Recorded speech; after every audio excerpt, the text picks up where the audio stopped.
It's the final countdown.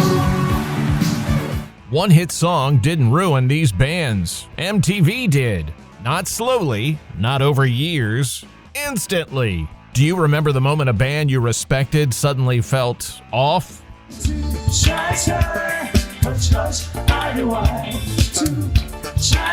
This isn't about who sold records, it's about who lost the room. One video locked their reputation for good.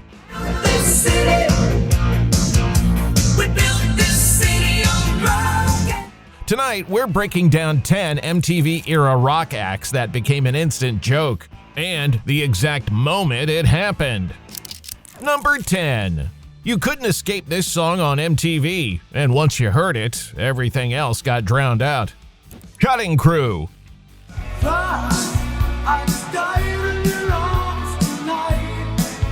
Cutting Crew formed in England in 1985, built around singer-songwriter Nick Van Eed and guitarist Kevin Scott McMichael.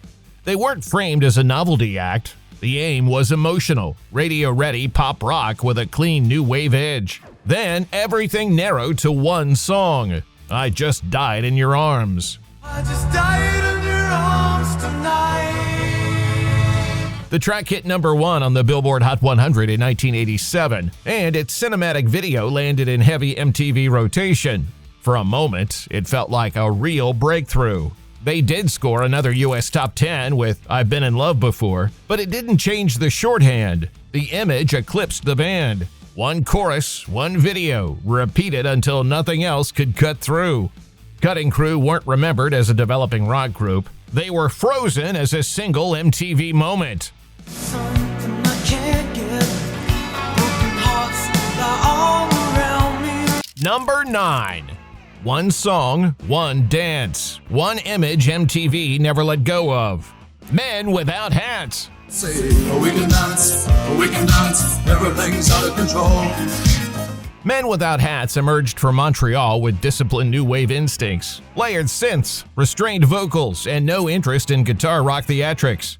In the early MTV years, image mattered more than scene credibility. Their breakthrough was The Safety Dance. The song wasn't written as novelty. It's safe to dance, yes, it's safe to dance. Well, it's safe to dance. It came out of club culture and scene politics. The video reframed it. Medieval costumes, folk-style dancers, bright colors burned into memory through constant replay. The track peaked at number 3 on the Billboard Hot 100 in 1983, but the framing stuck. The band stopped being heard as part of the new wave conversation and became shorthand for a single visual joke. They did chart again with Pop Goes the World, a mid-level US hit. By then, the image was already locked. Say, we can dance if we want to. We can leave your friends behind, because your friends don't. Number 8. The hair, the makeup, the look. Most people never got past that. Kaja Goo Goo.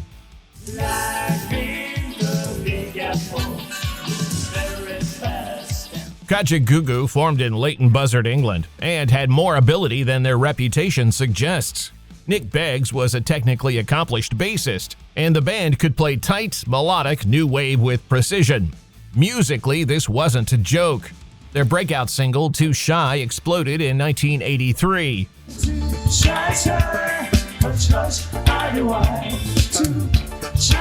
Hitting number 1 in the UK and peaking at number 5 on the Billboard Hot 100. But the visuals landed first. Styled hair, bright colors, an MTV look that burned itself into memory. For most viewers, the picture became the band. The playing never got a second introduction. When Lamal was fired later in 1983, the lineup changed, but the image people remembered didn't. The framing stayed louder than the music, and it never reset.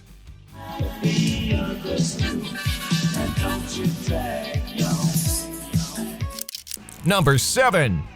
That Tonight hook turned the band name into a punchline. Wang Chung. All days we were good. Wang Chung formed in London in 1980, a new wave band built around Jack Hughes and Nick Feldman. Early records were sleek and controlled, synth-forward, moody, and precise. This wasn't novelty music. Then one song changed how the name was heard.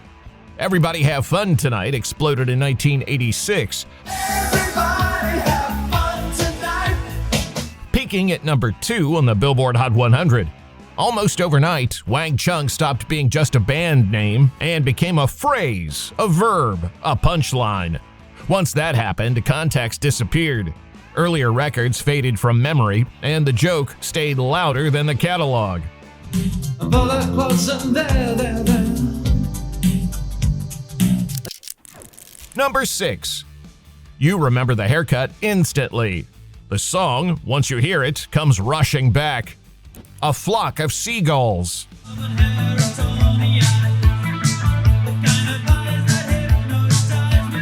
A Flock of Seagulls came out of Liverpool, led by Mike Score on vocals and keyboards, with his brother Ali Score on drums. Their best-known lineup mixed icy synth lines with echo-heavy guitar, post-punk atmosphere, but built for pop reach. Sculpted haircut, sharp suits, a futuristic silhouette. I Ran So Far Away was a real US hit.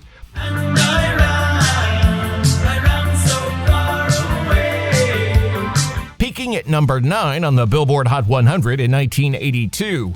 Space Age Love Song followed onto the Hot 100 too,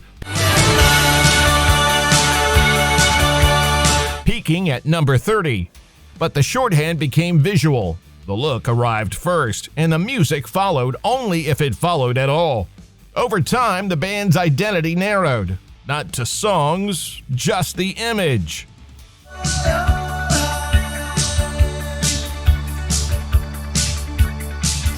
Number 5. That intro hit like a siren, and suddenly the band felt larger than life. Too large. Europe. We're living together, but still it's fair. Europe formed in Stockholm and had already earned credibility before the explosion. After winning Sweden's Rock SM competition in 1982, they built momentum the traditional way. Albums, touring, tightening their hard rock sound. Then the final countdown arrived. Released in 1986, it went global. It's the final countdown. Peaking at number 8 on the Billboard Hot 100 and hitting number 1 across multiple European countries, including the UK. The music was arena-ready. The visuals went bigger. Gloss, grand gestures, theatrical scale. What started as confidence began to read as excess. Europe didn't lose their chops, but after that moment, restraint never fully returned. For many viewers, Europe became that song, not the band behind it. Things to be fine. So that we are. Number 4. 3 serious players, 1 cartoon t-shirt, and suddenly the name meant uncool. Winger.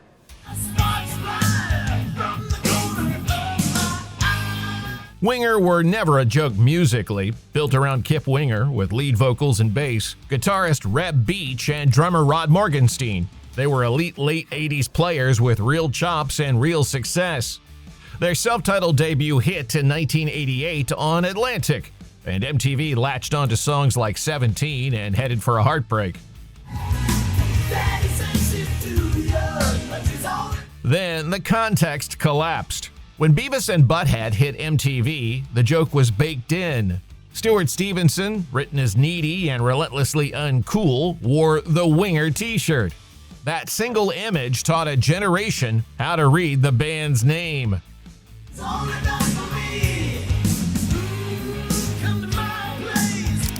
Number 3. A legendary name, a glossy hit, and the contrast did the damage. Starship. We built this city on rock and roll. Built this city. The name carried history. Jefferson Airplane, counterculture weight, a real place in American rock, even as Jefferson Starship. That lineage still followed. Then the final name change landed. After Paul Kantner left and a legal dispute over the band name Jefferson was dropped in 1985, what remained was simply Starship. That same year, We Built This City went to number 1 on the Billboard Hot 100. This city. We built this city on rock. Big smiles, big colors, a massive pop hit, far removed from where the name came from. Years later, it would be voted worst song ever by Blender magazine, sealing the contrast. The problem wasn't success, it was what the name came to mean. Say you don't care who goes to that kind of place. Number 2. One slice of pie, one video, and the rest of the catalog never had a chance. Warrant. It's my cherry pie. Proving the water, such a sweet surprise. Tastes so. Warrant came out of Hollywood, Los Angeles, sharp, melodic, and commercially savvy. Jenny Lane could write hooks, and the band could play. Their 1989 debut, Dirty Rotten Filthy Stinking Rich, already had real momentum, with singles that made them more than another Sunset Strip name. About baseball, swing all night, yeah. Then came Cherry Pie. Released in 1990, it became the new headline, peaking at number 10 on the Billboard Hot 100.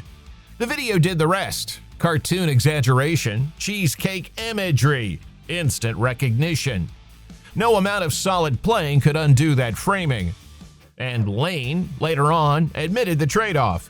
It bought them the biggest spotlight of their career, and also rewrote what most people heard when they heard the name.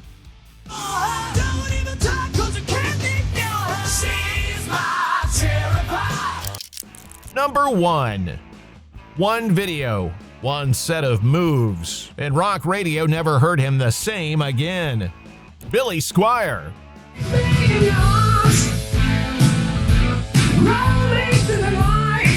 Before the fall, Billy Squier was on a real early 80s run. Multiple platinum albums, MTV presence, and hard rock crossing into the mainstream without losing its edge. Then came Rock Me Tonight. The song wasn't the problem, the video was.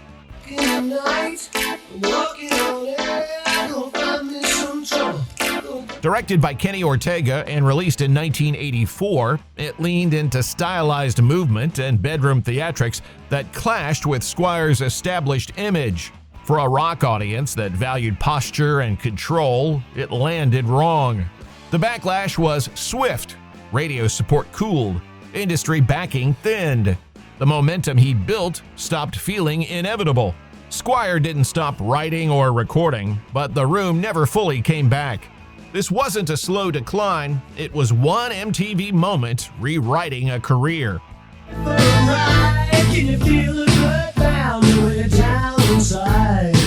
MTV didn't just play these bands, it froze them in time. Which one lost the room for you? Drop it in the comments.